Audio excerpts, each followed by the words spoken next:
ইষ্টপ্রাণ দাদা ও মায়েদের জানায় আন্তরিক জয়গুরু। আজ ইষ্ট প্রসঙ্গে পরম দয়াল শ্রী শ্রী ঠাকুরের মাত্র 4 বৎসর বয়সের এই শৈশবের শ্রী শ্রী ঠাকুরের শৈশবের দুটি আশ্চর্য কাহিনী জেনে নেব, ঘটনা জেনে নেব। জানলে সত্যি আপনারাও আশ্চর্য হবেন। এবারে বিস্তারিত কি ঘটেছিল জেনে নেব।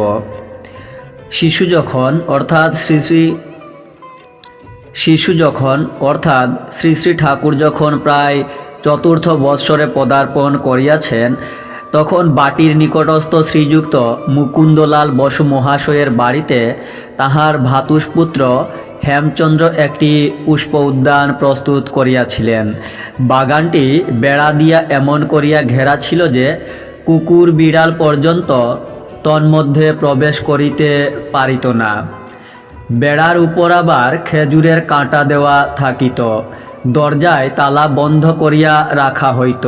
কিন্তু কেমন করিয়া যেন এই শিশু অর্থাৎ শ্রী শ্রী ঠাকুর ওই বাগানে প্রবেশ করিয়া পুষ্পবৃক্ষসমূহ নষ্ট করিয়া ফেলিতেন, তাহা কেহ জানিতে পারিতেন না।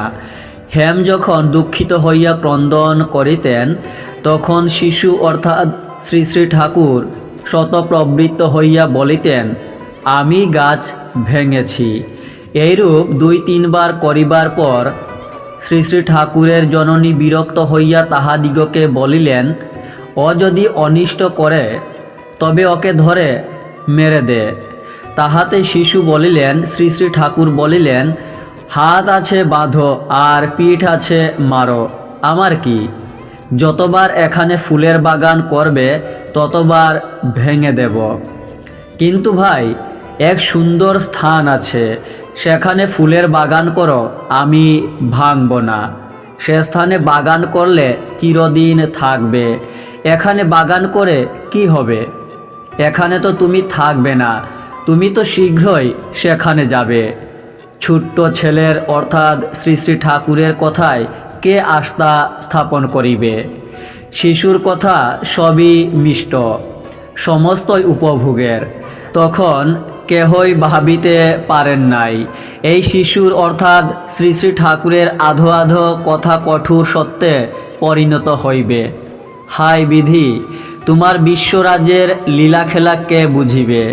হেমচন্দ্র সত্যই অচিরাত এপারের ফুলের বাগানের মায়া ত্যাগ করিয়া বুঝি জীবন নদীর পরপারের ফুলের বাগান সাজাইতে চলিয়া গেলেন। হেমচন্দ্র আর ইহলোকে থাকিলেন না। ইহার কিছুদিন পরে গ্রামের কোনো এক বাড়িতে একটি পুত্র সন্তান জন্মগ্রহণ করে। শ্রী শ্রী ঠাকুরের জননী শিশুকে বলিলেন, শ্রী শ্রী ঠাকুরকে বলিলেন, চল, ওদের ছেলে হয়েছে, দেখে আসি গে। শিশু বলিলেন অর্থাৎ শ্রী শ্রী ঠাকুর বলিলেন, আমি যাব না। সে ছেলে মাত্র 18 দিন বাঁচবে, তাকে আবার দেখব কি? আশ্চর্যের বিষয়, সত্যই ঠিক 18 দিবসেই সেই পূর্ব উক্ত শিশুটির মৃত্যু হইয়াছিল। এই মূল্যবান তথ্যগুলি, ঘটনাগুলি আপনারাও শেয়ার করতে পারেন। জয় গুরু।